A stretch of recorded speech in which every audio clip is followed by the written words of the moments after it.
awaken from this illusion, and you understand that black implies white, self implies other, life implies death, or shall I say, death implies life.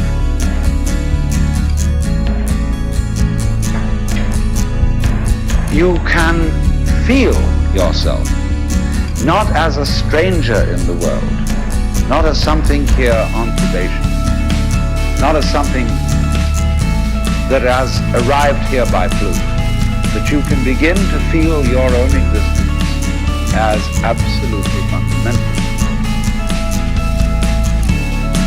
I'm not trying to sell you on this idea in the sense of converting you to it. I want you to play with it. I want you to think of its possibilities. I'm not trying to prove it. I'm just putting it forward as a possibility of life to think about. So then, let's suppose that you were able every night to dream any dream you wanted to dream.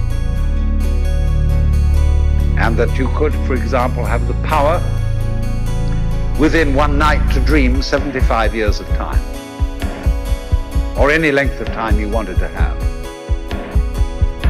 And you would naturally, as you began on this adventure of dreams, you would fulfill all your wishes.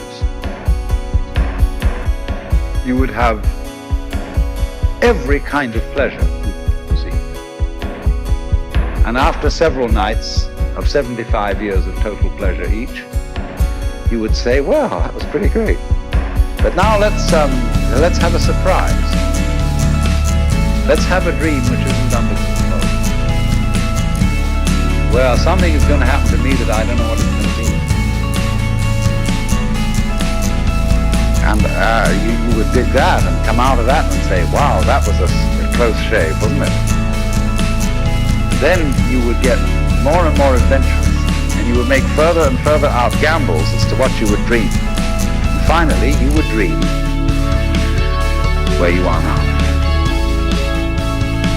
You would dream the dream of living the life that you are actually living today. That would be within the infinite multiplicity of choices you would have, playing that you weren't God.